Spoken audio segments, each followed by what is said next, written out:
Assalamualaikum warahmatullahi wabarakatuh. Shalom, Om Swastiastu, Namo Buddhaya, Salam Kebajikan.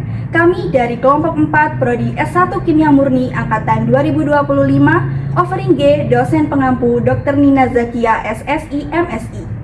Izinkan kami memperkenalkan diri. Nama saya Fitra Putra Pratama dengan NIM 2503326243373 dan rekan saya. Dan saya Hilda Dwi Iswanuraini dengan NIM 2503326183110. Dengan saya, Huria Zaramani dengan NIM 25033262138. Dan saya, Gabriel Valentio Salim dengan NIM 25033262354. Di sini kami akan mempresentasikan tugas proyek SDGs 2 yang berjudul Optimalisasi Produksi Pangan Berkelanjutan di Perkotaan melalui Sistem Hidroponik dan Aquaponik di Lahan Terbatas. Selamat menyaksikan. Halo teman-teman, jadi di sini aku ingin menjelaskan pengertian dari SDGs 2. Nah, SDGs 2 atau tanpa kelaparan bertujuan untuk mengakhiri kelaparan, mencapai ketahanan pangan, memperbaiki nutrisi, dan mempromosikan pertanian berkelanjutan pada tahun 2030. Nah, ini mencakup memastikan semua orang memiliki akses ke makanan yang aman dan bergizi, mengakhiri skala bentuk kekurangan gizi, dan menggandakan produktivitas serta pendapatan petani skala kecil. Serta aku ingin menjelaskan latar belakang dari SDGs 2. Yang pertama adalah pertumbuhan penduduk kota menyebabkan kebutuhan pangan meningkat. Dan kedua yaitu lahan pertanian di perkotaan semakin terbatas. Dan yang ketiga adalah kemandirian pangan wilayah perkotaan masih rendah. Nah, solusinya apa sih teman-teman? Nah, solusinya diperlukan inovasi pertanian berkelanjutan yang efisien lahan dan air untuk mendukung SDGs 2. Dari hasil diskusi kelompok kami, mengimplementasikan SDGs 2 dengan judul ide project Optimalisasi Produksi Pangan Berkelanjutan di Perkotaan melalui Sistem Hidroponik dan Aquaponik di Lahan Terbatas. Proyek ini mengusulkan penerapan sistem hidroponik dan aquaponik di halaman rumah. Sistem ini memungkinkan masyarakat untuk menanam sayuran dan memelihara ikan dengan efisiensi air yang tinggi tanpa tanah sehingga cocok untuk daerah dengan keterbatasan lahan.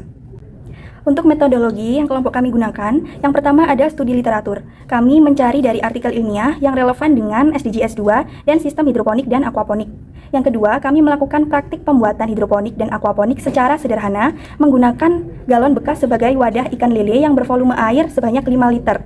Kemudian kami menggunakan komoditas tanaman kangkung dan ikan lele yang berjumlah 3 ekor.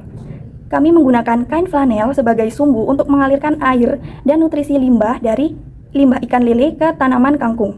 Untuk penyemaiannya, kami menggunakan tisu basah sebagai pengganti rock wool sebagai media semai.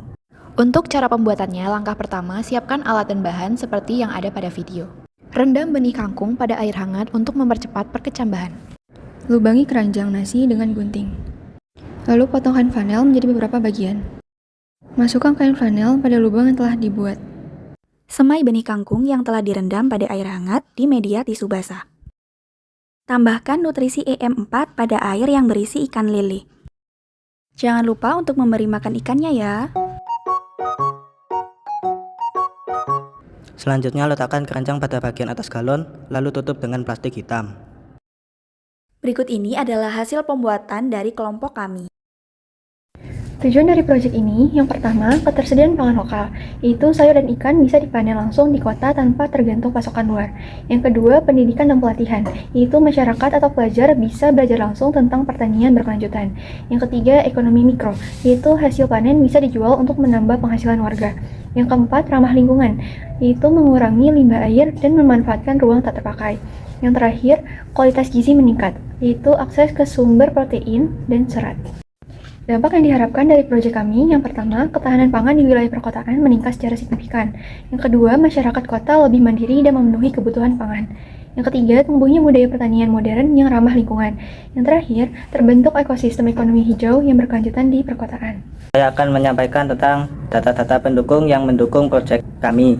Data tentang proporsi negara berdasarkan kawasan yang terdampak kepangan yang cukup tinggi hingga abnormal. Di sini terlihat bahwa adanya perbedaan antara harga abnormal dan harga rata-ratanya. Harga abnormalnya itu jauh lebih besar dibandingkan ke rata-ratanya karena pada tahun 2019 sampai 2020 terjadi adanya COVID-19. Jadi harga-harga pokok itu mulai naik karena adanya inflasi. Sedangkan pada tahun 2022 ada yang tetap lonjak tinggi, ada yang setara. Untuk data selanjutnya yaitu indeks orientasi pertanian pada tahun 2015 sampai 2022. Di daerah Southeast ASEAN pada tahun 2015 indeks orientasi pertaniannya itu sebesar 0,92%. Sedangkan tahun 2022 indeks pertaniannya itu lebih rendah daripada tahun 2015 yaitu 0,83%. Jadi data yang tiga yakni status pencapaian pertanian produktif dan berkelanjutan pada tahun 2021.